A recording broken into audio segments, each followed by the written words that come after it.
Hola una vez más y saludos cálidos con un Maite Irorú a todos los oyentes de Panorama de Noticias, de La Voz Latina de Buenos Aires, de Domingo de Cuentos de Radio Tribuna de Nueva York y también a quienes escuchen este espacio literario en otro momento y por otros medios como Facebook, mi página web o mi más reciente canal de YouTube.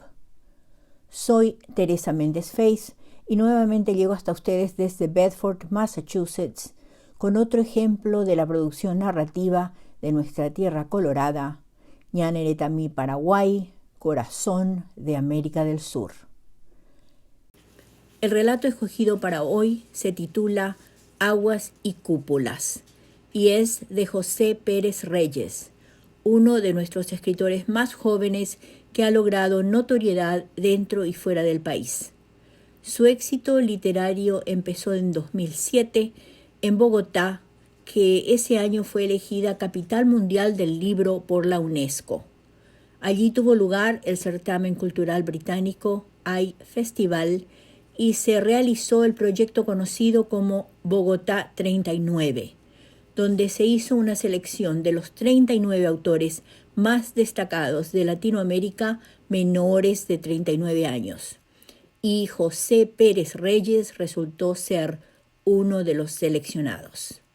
Tenía entonces 35 años. Con respecto al cuento de hoy, Aguas y Cúpulas, es un relato publicado por primera vez en su libro de cuentos titulado Asuncenarios, de 2012, y que posteriormente fue incluido en una antología personal publicada en 2016 y a la que tituló también como el cuento Aguas y Cúpulas. Sospecho que este debe ser uno de los cuentos favoritos de José, aunque no me lo haya dicho.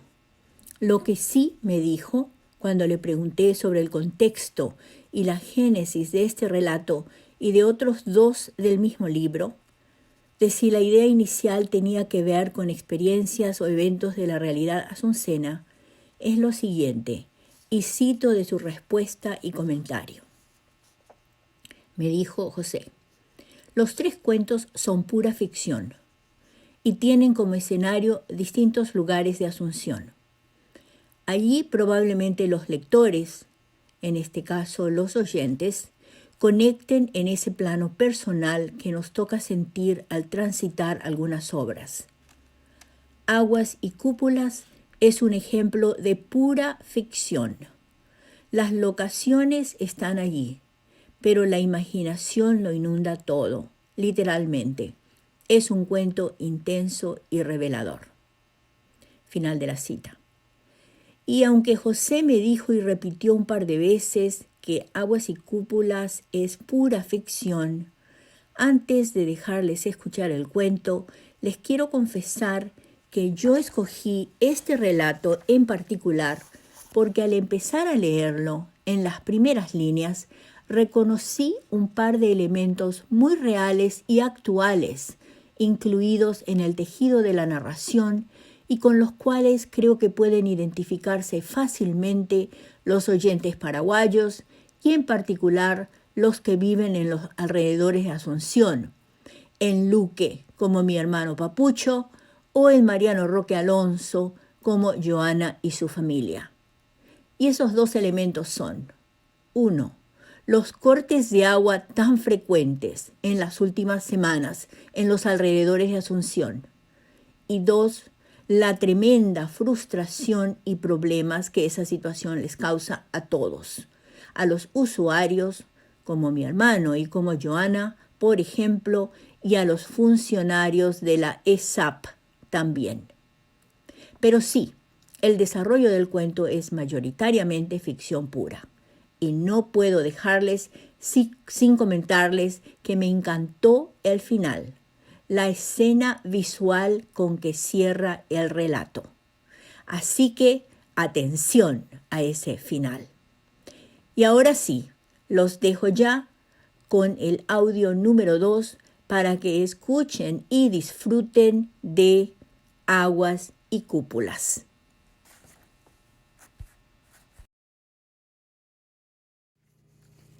Y aquí va el cuento de José Pérez Reyes, titulado Aguas y Cúpulas. Roma tuvo su Nerón, que dejó arder la ciudad. Asunción tuvo su peón, que cansado de verse inundado de reclamos de toda la ciudad, bajó la palanca para soltar la totalidad de las aguas contenidas en los reservorios subterráneos.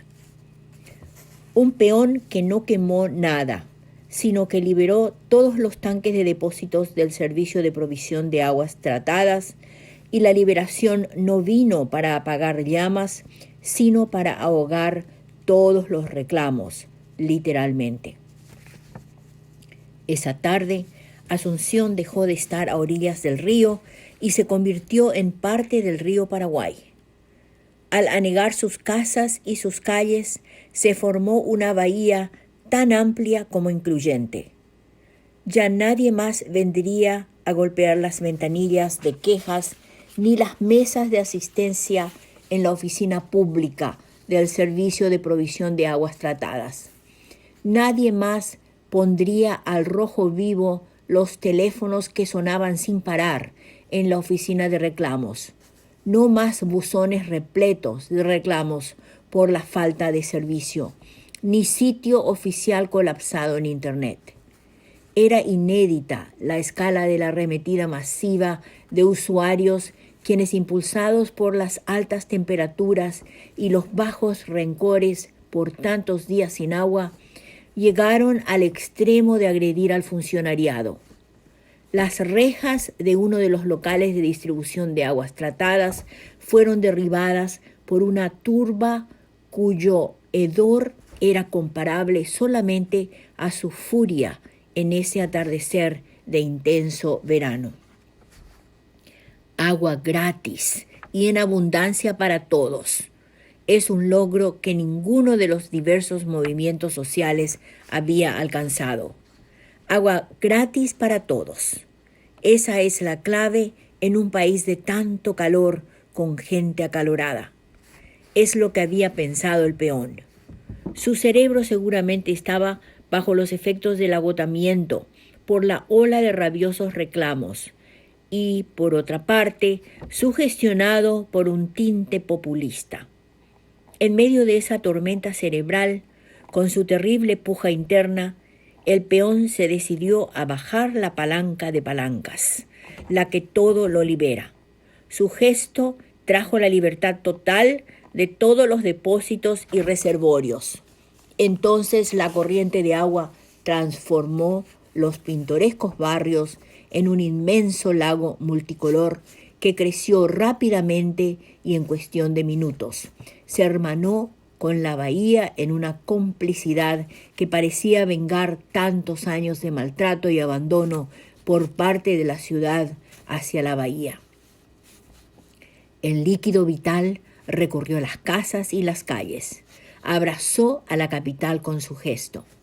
Los principales reservorios de agua estaban en la zona de Chacoí, en tanques subterráneos ocultos, cerca de la ciudad, pero bien lejos de la curiosidad de los ciudadanos que siempre pedían más y dirigían sus ataques contra la vieja planta ubicada en Viñascué, porque ahí era donde tradicionalmente se hacía el tratamiento de agua potable.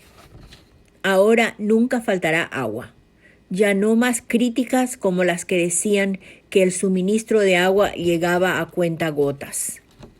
La ciudad parecía flotar.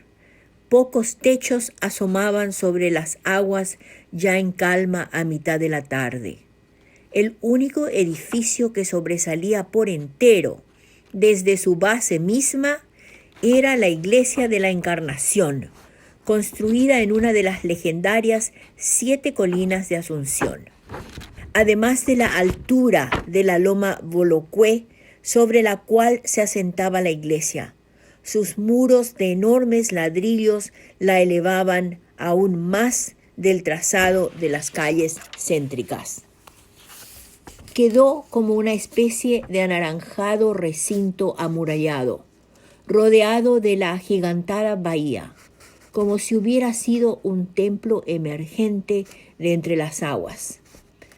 No se podía conjeturar si esto había sido tratado en un atisbo premonitorio o era parte de una misteriosa visión, más lejana aún, de alguna sibila, vestal o pitonisa de las otras 7 colinas. El caso es que Asunción ya estaba inundada y solamente la Encarnación se salvaba del acoso de las aguas. En el techo de la nave principal del antiguo templo, un padre y su hijo, que casualmente estaban en ese momento curioseando en las alturas, vieron lo ocurrido, sin poder creer. A pesar de estar en las alturas de una iglesia, no bastaba ver para creer. Era algo imposible, irreal. Observaron mudos la ciudad inundada. Ante lo indescriptible, miraban el horizonte. A lo lejos, más allá de la bahía, ahora notablemente expandida, venía una especie de nube negra, que era tan larga que no podía ser confundida con las siluetas de helicópteros de alguna flota de rescate. Lo que asomaba era una nube de mosquitos. La oscura horda que parecía haberse liberado de viejos rincones iniciaba su ataque como una plaga a la anegada zona. De la manera más abnegada, el padre alzó upa al hijo y le indicó que para estar más seguros tenían que subir rápido a la cúpula. Habían pasado muchas cosas allá abajo y durante ese trayecto hacia la cumbre todo iba cambiando vertiginosamente entre ellos y las alturas. Una serie de ideas subyacentes parecía inundar también sus mentes. No hubo cámaras para registrar ese momento. No quedó una postal del padre subiendo con su hijo las riesgosas escalerillas de hierro en el exterior de la cúpula de la Encarnación, que con su elegante arquitectura hacía frente a las aguas y a las nubes de ese crepúsculo en Asunción. Innumerables cosas habrán visto las alturas de este templo, pero tales situaciones no podrían haber sido concebidas ni por el más delirante trepador de su oscura cúpula, como tampoco podría ser imaginada la escena con que el padre y el hijo se encontraron al llegar a la parte superior de la cúpula, sobre la linterna, exactamente en el medio del círculo. Una mujer subida sobre un hombre, en íntima armonía y húmeda desnudez, desafiando las inclemencias con la más carnal de las posturas, allí en lo más terrenal de las alturas. Fin del cuento. Y aquí van datos biobibliográficos para José Pérez Reyes. Esta información proviene de la 4ª edición de mi Diccionario de la Literatura Paraguaya, publicado en diciembre de 2021. José Pérez Reyes nació en Asunción en 1972. Narrador y profesor universitario. Aunque abogado de profesión, se inicia como cuentista a los 18 años y hasta la fecha ha publicado 4 libros de cuentos. Ladrillos del tiempo, en 2002, obra que reúne 15 relatos escritos entre 1990 y 2000. Consonante, en 2007. Asuncenarios, 2012. Y Antorcha, 2021. En 2009, en coautoría con Chester Swan y Emilia Piris Galeano, publicó 9 cuentos nuevos. En 2016 dio a luz Aguas y Cúpulas, selección antológica de 20 cuentos para la colección Literatura Paraguaya, auspiciada por la editorial El Lector y el diario ABC Color. Miembro de la Sociedad de Escritores del Paraguay, José Pérez Reyes fue seleccionado en abril de 2007 como uno de los 39 escritores menores de 39 años más destacados de América Latina en el certamen cultural británico iFestival, dentro del marco de actividades de Bogotá, capital mundial del libro 2007. Sus publicaciones incluyen, además, cuentos aparecidos en revistas y antologías literarias locales y extranjeras, de Colombia, México, Cuba, Argentina, Chile, República Dominicana, Bolivia, Portugal, España, Inglaterra, Alemania, Uruguay.